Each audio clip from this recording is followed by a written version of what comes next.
Halo, waktunya ngopi, ngobrol bareng Pion Clinician. Selamat datang teman-teman pioners di podcast Ngopi.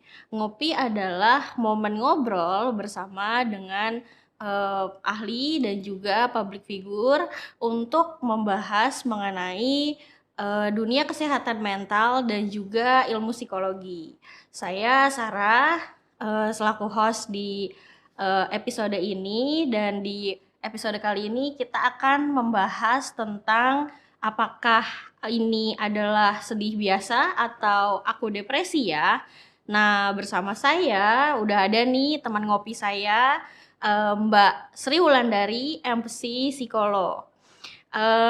Mbak Wulan adalah seorang psikolog klinis dewasa dan dia sudah berpraktek di Pion Clinician selama kurang lebih 2 tahun. Betul ya Mbak Wulan ya, 2 tahun. Oke, nah Mbak Wulan ini memiliki minat dan ketertarikan di isu-isu seputar stres, kecemasan, dan depresi. Pas banget nih Mbak Wulan, karena apa yang akan kita bahas nih, apa yang akan kita obrolin ini ada depresi-depresinya juga Mbak Wulan. Oke, nah jadi mungkin saya mewakili teman-teman pioners ya sebelum kita masuk ke depresinya itu sendiri. Mungkin ada pertanyaan gini, sebenarnya apa sih bedanya antara emosi, mood, dan feeling? Karena kan sebenarnya kalau di dalam kehidupan sehari-hari tuh kita tuh suka banget menggunakan istilah itu ganti-gantian gitu. Iya. Kadang-kadang tuh kayak sebenarnya maksudnya bukan itu mungkin ya gitu. Jadi mungkin bisa diawali dengan itu dulu Mbak Wulan. Silakan Mbak Wulan. Apa sih bedanya? Kayak kita perlu paham termnya dulu gitu ya Mbak Sarah. Iya, betul. Oke, jadi aku coba jelaskan sedikit gitu Mbak Sarah. Jadi pertama kita masuk ke emosi dulu. Iya, iya. Jadi emosi ini sebetulnya adalah respon fisiologis otomatis dan cepat. I see. Oke. Biasanya menariknya sih itu kayak 90 detik dari dia terstimulus sampai akhirnya dia keluar dari sistem tuh si zat kimiawinya. Nah, itu adalah emosi. Kalau perasaan atau feeling itu kita udah ngomongin tentang kognitif, aspek kognitif. Oke. Jadi kita tuh berpikir apa, kita menginterpretasi apa, respon-respon fisiologis tadi. Oke, sifatnya ini biasanya lebih disadari. Oke. Masih agak pusing kayaknya kan ya Mbak ya. Jadi kita pakai contoh aja ya Mbak. Boleh. Oke, contoh Gimana tuh? misalnya nih kita mau bungee jumping. Iya. Itu kan stimulus yang spesifik. Emosi itu adalah ketika kita ngerasa kok deg-degan ya. Gara-gara mau bungee jumping. Mau bungee jumping. Iya. Kok kayak perut mulai mulus-mulus ya. Iya. Tangan dingin. Nah, itu sebetulnya keringetan. Respon fisiologisnya kita. Itu adalah emosi. Oke. Nah, perasaan atau feeling adalah kemudian ketika kita menilai, oh ini tuh adalah respon ketika aku excited. Oke. Baru mulai ada penilaian. Iya. Kita menginterpretasikan tuh artinya apa sih? Oke. Gitu. Atau bisa juga interpretasinya yang lain. Oh, ini ternyata menakutkan sekali. Iya. Jadi kita lihat subjektif ya Mbak, perasaan atau feeling ini. Oke, menarik ya. Jadi kalau emosi itu lebih ke responnya, respon segeranya, sementara kalau feeling itu lebih ke interpretasi ya, penafsiran gitu ya. Jadi menggunakan kognitif gitu. Kalau mood apa? Kalau mood ya. Nah, tadi mungkin kalau perasaan tuh dia cepat dia tuh lebih lambat daripada si emosi. Jadi misalnya kayak hitungannya bisa aja menit, jam, hari. Nah, kalau mood ini biasanya dia itu menjadi background, gabungan antara berbagai emosi dan juga feeling gitu Mbak. Kombinasi. Nah, dia menjadi background. Misalnya kayak mood aku lagi gloomy. Jadi kayak warnanya tuh mungkin hitam. Gitu ya, background di belakangnya. Kalau kemudian aku lagi senang gitu ya, backgroundnya berarti mungkin warna lebih cerah, mood kita positif. Dan ini bertahan lebih lama biasanya sih Mbak, bisa minggu gitu. Oke, jadi itu kayak nuansa gitu ya. Nuansa, betul. Kayak nuansa. Kalau misalnya emosi dan perasaannya mungkin agak drop, agak low gitu ya. Akhirnya nuansanya juga jadi beda dengan misalnya kita lagi senang, antusias gitu ya. Oke. nangkep nih. Kalau mood swing ada lagi tuh. Ada lagi. Jadi kalau mood swing itu kan biasanya kalau yang sering dipakai di masyarakat tuh mood swing itu adalah kondisi mood yang berubah-ubah gitu ya, naik turun gitu. Tapi bener nggak sih itu adalah penjelasan dari mood swing, atau Mbak Ulan mungkin bisa jelasin dengan yang lebih elaboratif misalnya gitu. Oke, kalau mood swing sendiri sebetulnya kurang lebih betul ya seperti yang tadi disampaikan Mbak Sarah. Memang ada kondisi perubahan nuansa yang mungkin tadi warnanya itu kayak cerah terus udah gitu menjadi gelap. Artinya mood positif, lalu kemudian secara drastis dia berubah menjadi mood yang sangat negatif. Iya. Balik lagi terus kemudian menjadi moodnya itu senang atau positif, dan perubahan ini tuh cukup drastis sehingga kadang-kadang orang bilangnya seperti roller coaster gitu ya. Oke. Itu wajar nggak kalau seperti roller coaster kayak gitu? Atau mungkin wajarnya bagaimana? Pada level apa yang masih dibilang wajar, dan pada level apa yang sebenarnya ini nggak wajar gitu?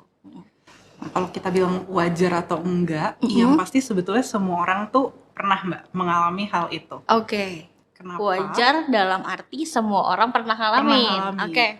Kenapa? Karena yang paling gampangnya aja, kita pernah berada di fase remaja gitu ya. Mungkin kebanyakan teman-teman pion di sini pernah ada di fase remaja. Betul. Nah, fase remaja itu memang identik dengan mood yang naik turun. Karena kenapa? Karena ada perubahan hormonal. Oke. Atau misalnya yang terkait perubahan hormonal lagi, kalau perempuan misalnya mengalami siklus menstruasi atau hamil baru melahirkan, gitu. Nah itu sebetulnya adalah mood yang tadi mood swing. Jadi bisa mempengaruhi begitu. Atau misal lagi di satu kondisi hidup tertentu yang ada perubahan cukup drastis, sebetulnya moodnya juga jadi bisa berubah ya menjadi cenderung negatif gitu. Oke. Tapi tentunya ada juga sih Mbak kondisi di mana ini sudah menjadi tidak wajar, dan biasanya ini terkait dengan masalah entah itu kesehatan fisik ataupun kesehatan mental. Contoh kesehatan fisik misalnya orang-orang yang mengalami gangguan tiroid atau mungkin ada tumor atau Alzheimer dan lain sebagainya. Moodnya tuh juga biasanya berubah dengan cukup drastis. Oh, kalau kita ngomongin gangguan kesehatan mental ya bipolar, borderline personality disorder. Ya, itu udah masuk ya. Udah masuk. Gitu kira-kira Mbak. Iya. Nah, kalau low mood sama mood depresif itu sendiri itu wajar atau enggak? Low mood sama mood depresif wajar atau enggak ya? Kayaknya jawabannya kurang lebih sama nih Mbak. Sama ya? Kayaknya semua orang akan pernah gitu ya mengalami hal tersebut. Karena ya low mood dan mood depresif ini tadi dipengaruhi oleh banyak hal, baik secara biologis maupun psikis. Hanya saja memang kita perlu nanti lihat lebih lanjut kriteria-kriterianya apa sih untuk membedakan wajar dan enggak. Jadi kita akan melihat lebih lanjut ya gimana yang dibilang wajar itu gimana, yang dibilang gak wajar itu gimana. Terus kalau hal apa sih sebenarnya yang bisa membuat kita tuh ngerasa sedih atau sadness ya mungkin istilahnya gitu, atau low mood gitu. Sebetulnya kalau kita membicarakan tentang mood ini tuh penyebabnya bisa banyak banget nih Mbak. Tapi aku biasanya kategoriin ke ketiga hal. Jadi hal yang pertama itu karena pengaruh dari lingkungan.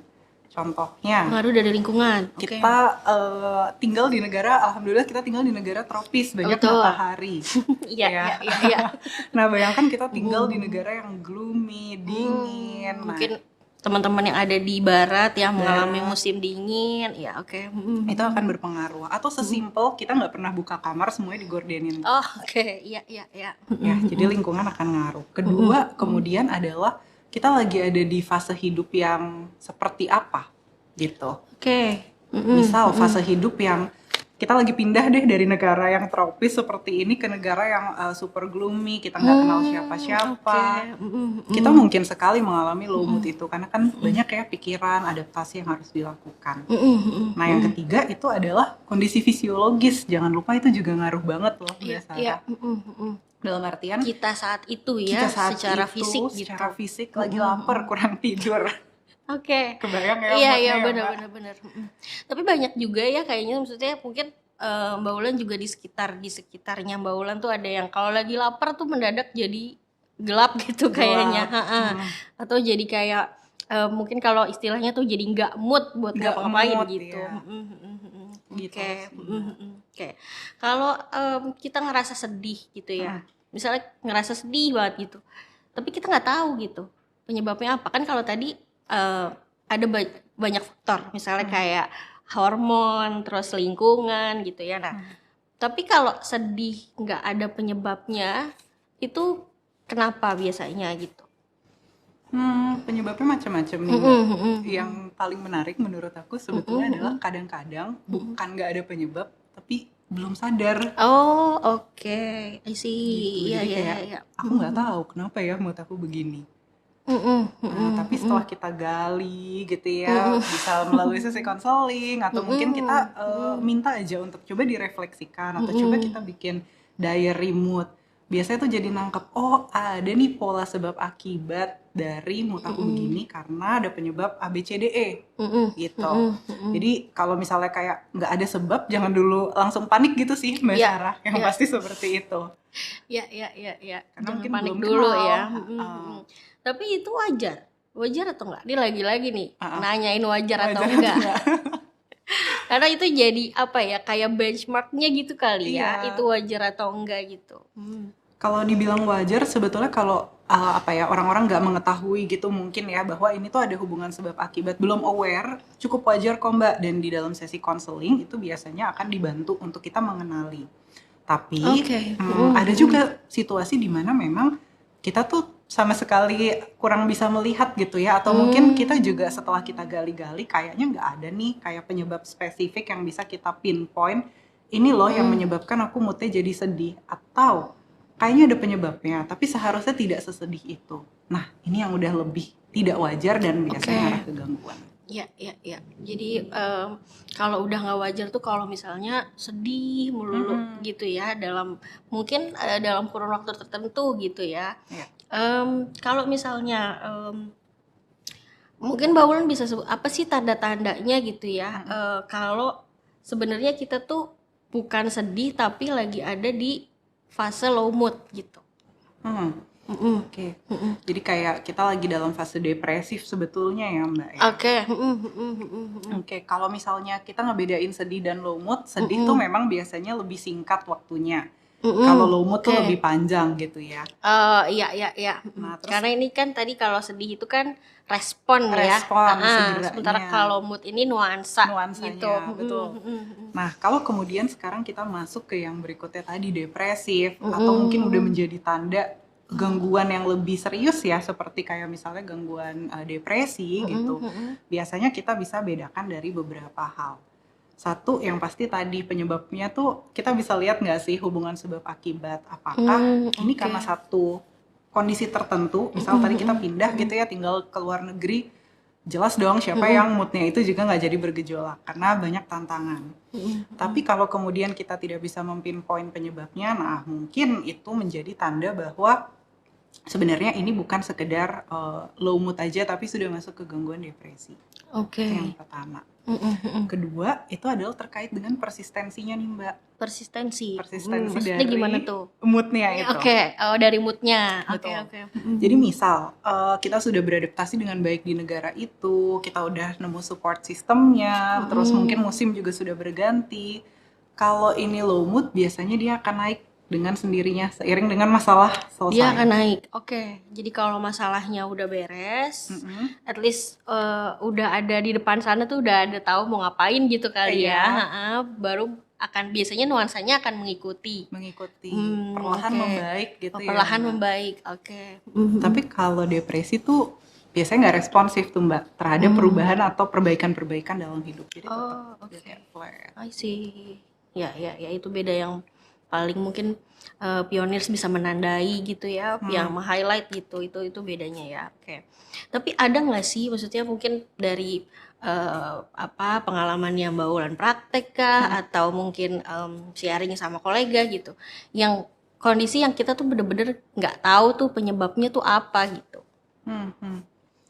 kondisinya. Ada sih Mbak, biasanya ada juga ya, dan memang arah-arahnya tuh nanti akhirnya ke gangguan-gangguan yang seperti depresi atau bipolar. Dan sebelum kita segera untuk mengatakan ini depresi atau bipolar, selain 2 kriteria tadi, sebetulnya kita juga perlu melihat kumpulan gejalanya. Jadi untuk kita menegakkan diagnosis kan nggak cuma satu hal, checklist selesai gitu ya Mbak. Pasti Mbak Sarah juga paham deh. Karena perlu ada sekumpulan gejala, misalnya tadi secara emosi atau mood. Kedua, secara fisik itu gimana? Secara perilaku, secara kognitif.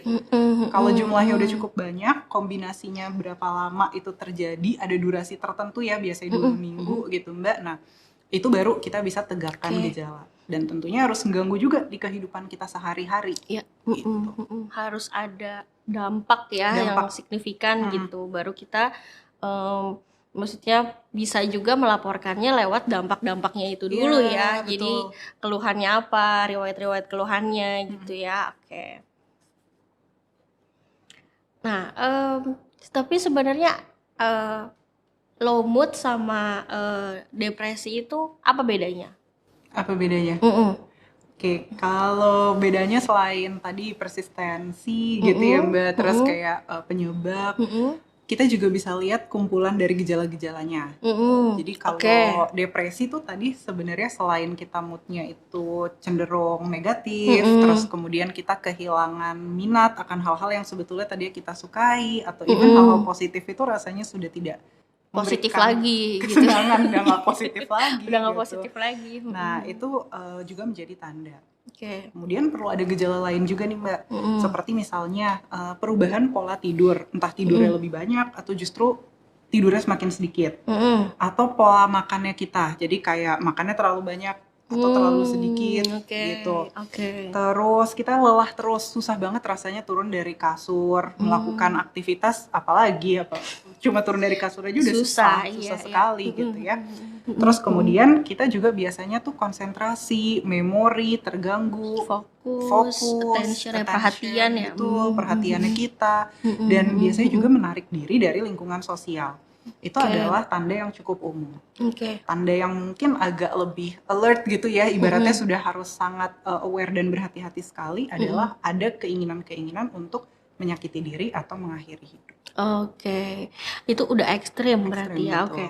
Berarti mungkin kalau saya bisa rangkum gitu ya, gejala low mood ini sebenarnya mungkin bisa atau tidak mengarah ke depresi gitu ya. Betul, dengan catatan ada gejala-gejala lain yang menyertai untuk bisa akhirnya bisa ditegakkan diagnosis gitu ya, atau bisa dibilang kalau ini tuh depresi klinis gitu ya, maksudnya gangguan depresi gitu, atau memang low mood. Betul. Gitu ya, bener ya kayak gitu. Oke.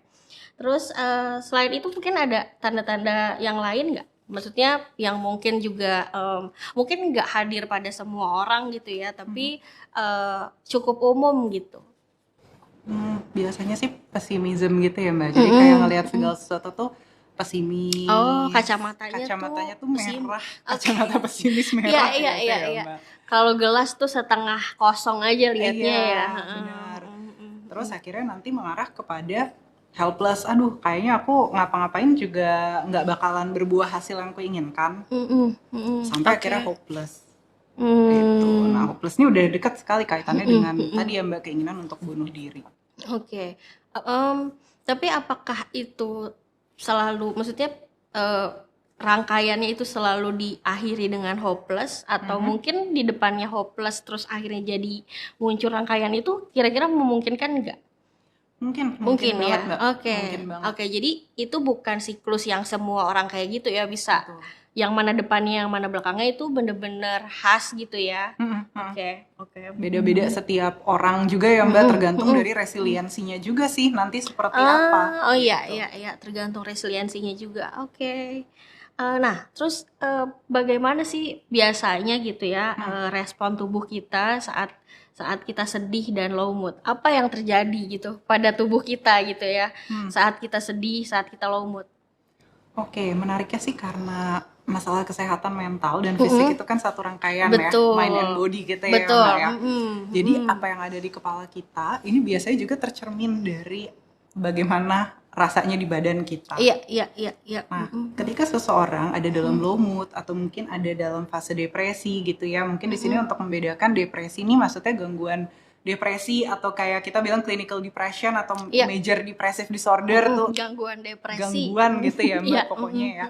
Nah itu satu biasanya tadi ngaruh tuh ke bagaimana kita berpikirnya. Kita biasanya jadi lebih nggak atentif, terus kemudian memorinya juga turun gitu. Itu ngaruh sekali ke bagaimana brain kita bekerja. Yang kedua yang menarik itu juga berpengaruh ke pain sensitivity kita Mbak. Pain sensitivity, oke. Ada perubahan. Ada perubahan, makanya kenapa mereka yang mengalami depresi itu juga kadang-kadang suka datang dengan keluhan sakit-sakit badannya semuanya. Iya. Padahal nggak habis nge-gym, nggak habis ngapa-ngapain, karena memang sensitivitasnya lebih tinggi, jadi rasanya tuh nyeri di mana-mana. Gitu. Mungkin kalau dia dalam kondisi yang dalam tanda kutip baik-baik aja, dia tidak akan segitu merasakan nyerinya ya gitu. Cuman karena dia lagi kenapa-napa, maksudnya secara psikologis lagi nggak oke, jadi dia lebih sensitif sama painnya itu ya, sama nyeri-nyerinya itu. Oke. Nah terus yang ketiga itu adalah imunitas tuh juga biasanya menurun Mbak. Oh oke. Sehingga akhirnya mereka jadi lebih sering mengalami sakit, entah itu misalnya flu batuk pilek biasa sampai dengan mungkin masalah-masalah kesehatan yang lebih serius, karena sistem imunnya ini juga terpengaruh oleh bagaimana moodnya dia, bagaimana dia berpikir tentang kondisinya sendiri. That's why ini penting sekali sebetulnya sih Mbak untuk kemudian kita sadari kalau rasanya tuh kayak banyak sekali keluhan fisik, tapi kok kitanya tidak diperiksa, nggak ada apa-apa. Oh iya, nggak muncul ya. Boleh kita coba untuk cek secara mental sebetulnya gimana sih kita. Oke, ya. Jadi intinya kalau misalnya kita secara fisik tuh kayak banyak keluhan gitu ya, banyak keluhan, tapi pas ke dokter nih ternyata diperiksa dan nggak ada apa-apa.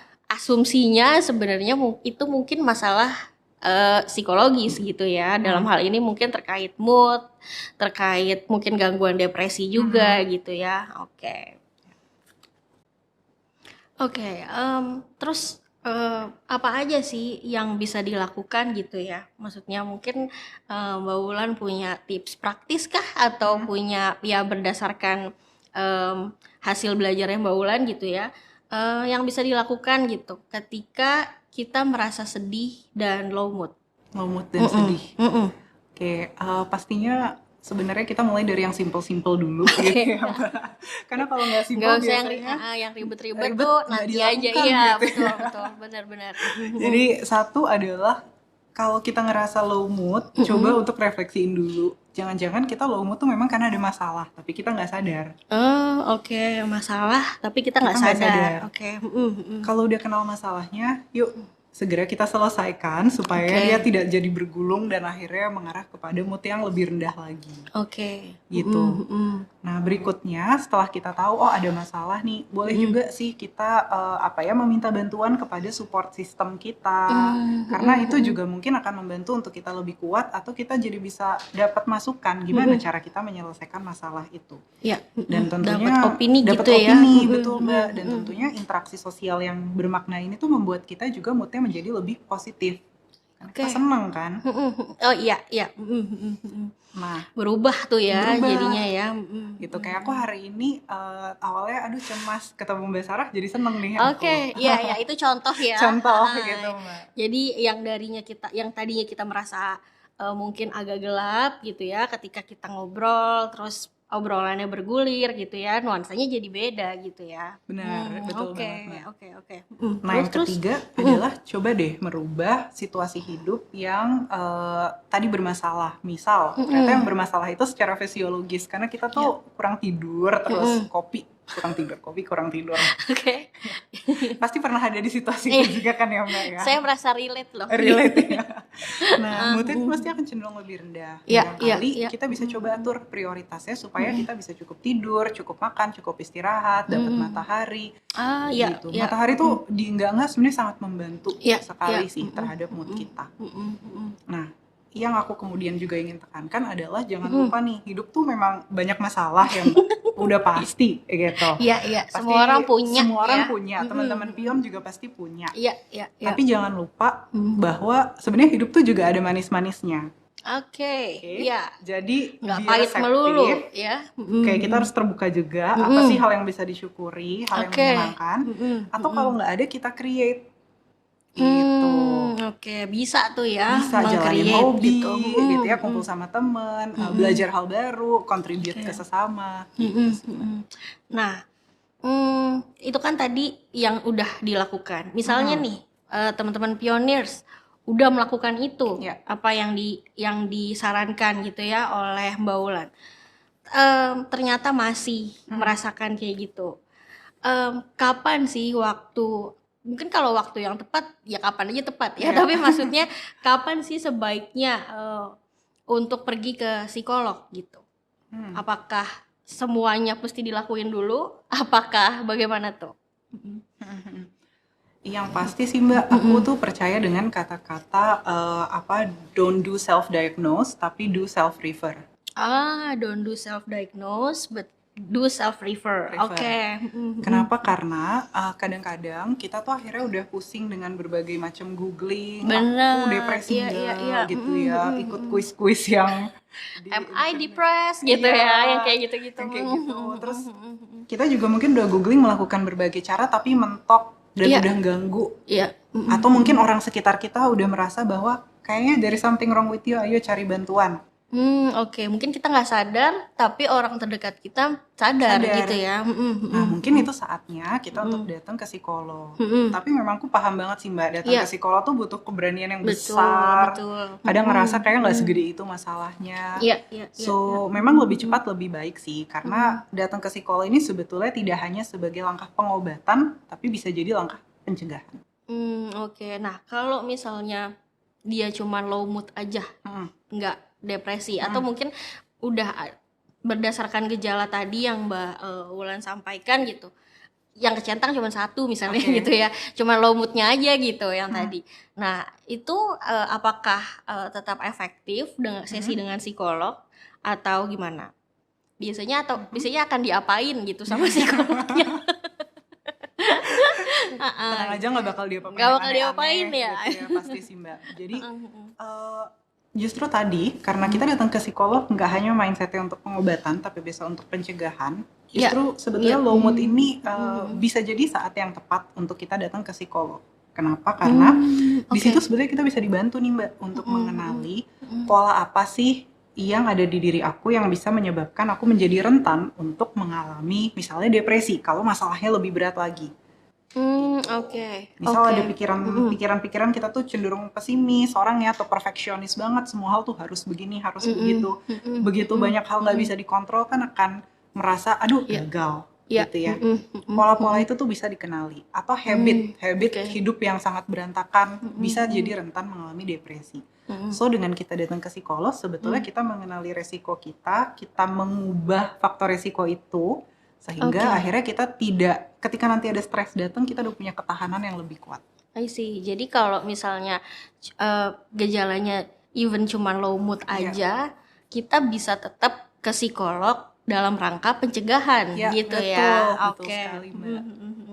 Nah, kalau dalam sesi konseling gitu ya, dengan psikolog, misalnya kondisinya mungkin dia juga nggak yakin apakah saya depresi atau enggak, itu akan seperti apa aja sih yang akan dia dapatkan gitu, atau apa aja yang akan dilakukan bersama psikolognya gitu.